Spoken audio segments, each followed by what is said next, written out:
नमस्कार सर्वांना, स्वागत आहे आपल्या यूट्यूब चॅनलमध्ये।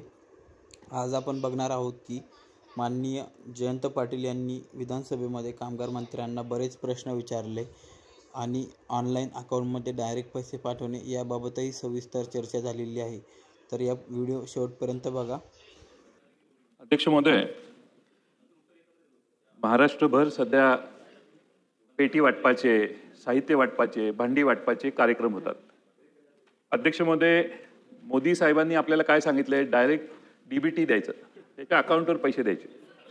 माननीय मुख्यमंत्री महोदयांनी देखील सभागृहामध्ये अनेक वेळा हे सांगितले, आता डायरेक्ट बेनिफिशरीच्या अकाउंटवर आम्ही पैसे देणार।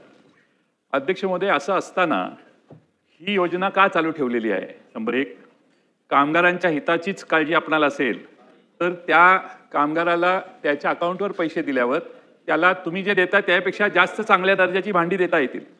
आणि तिसरा प्रश्न माझा असा आहे की हे भांडी वाटपाचं कॉन्ट्रॅक्ट मफतलाल इंडस्ट्रीज नावाच्या कंपनीला आहे। मफतलाल इंडस्ट्री कापड तयार करणारा कारखानदार, त्याला तो कधीपासून भांडी तयार करायला लागला आणि तो भांडी तयार करत नसताना त्याला काम देण्याच्या निकष कोणते आहेत? त्यामुळे सभागृहासमोर मंत्री महोदयांनी हे खुलासा करावा। आणि शेवटचा प्रश्न, या टेंडरचे निकष आपण पटलावर ठेवाल का?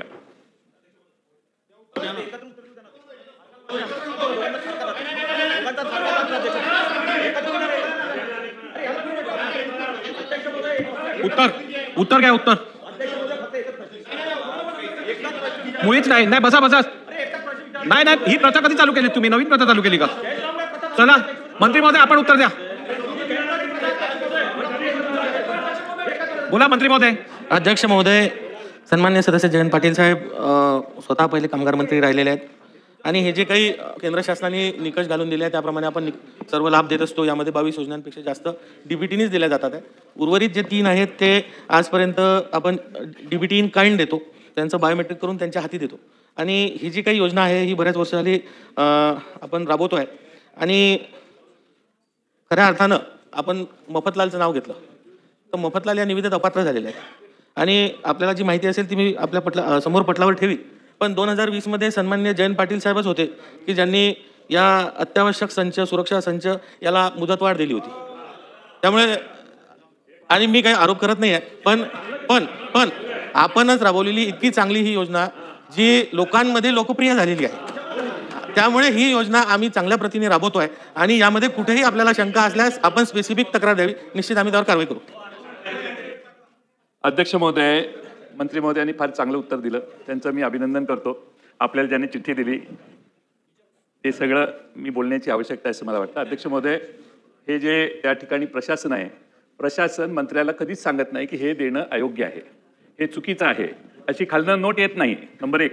नंबर 2, त्यामुळे ई टेंडरप्रमाणे मंडळाने योग्य तो निर्णय घ्यावा असा आदेश देणं म्हणजे पुढच्या सगळ्या कामांची जबाबदारी ही मंडळाने निर्णय घेतलेला आहे, जयंत पाटलांनी निर्णय नाही घेतलेला। आणि माझ्या आधी ही योजना चालू होती, ते त्यात मंत्री असताना काय केलं हे सांगतोय, शांतपणाने ऐका। माझ्या आधी ही योजना चालू होती, ही योजना नवीन सरकार आल्यावर ही योजना पुढे चालू ठेवण्याच्या संबंधात त्यांनी मागणी केली। आम्ही सांगितलं की मंडळाने निर्णय घ्यावा।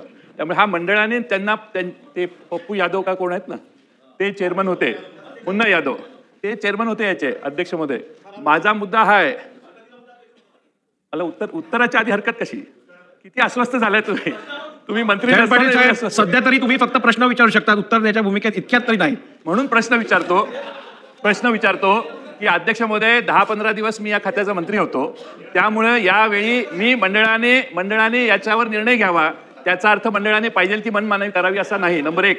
आणि नंबर 2, अध्यक्ष महोदय, माझा मुख्यमंत्री महोदय इथं उपस्थित आहेत म्हणून त्यांना प्रश्न की डीबीटी करण्याची मोदी साहेबांचं जे स्वप्न आहे ते आपण साकारण्याची ही अतिशय चांगली संधी आहे।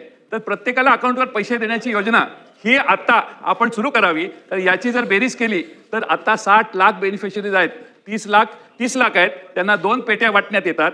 6,000ची पेटी 2,000लाही कोणी घेणार नाही जर आपण बाजारात बघितलं तर। आणि त्यामुळे अध्यक्ष महोदय, 3,000-3,500 रुपयाच्या फरकाने आपण पेट्या खरेदी करतो आणि त्याचे निकष जे आहेत टेंडरचे ते ठराविक लोकांनाच टेंडर मिळावं असे निकष आखण्याचं काम गेले अनेक वर्ष चालू आहे। आणि म्हणून माझा प्रश्न आहे की हा गोंधळ महाराष्ट्रात आता इतका चालू आहे की आता एजंट सुरू झालेत, प्रत्येक तालुक्यात एजंट आहेत, तुम्हाला अमका मिळवून देतो, तुम्हाला पेन्शन मिळवून देतो,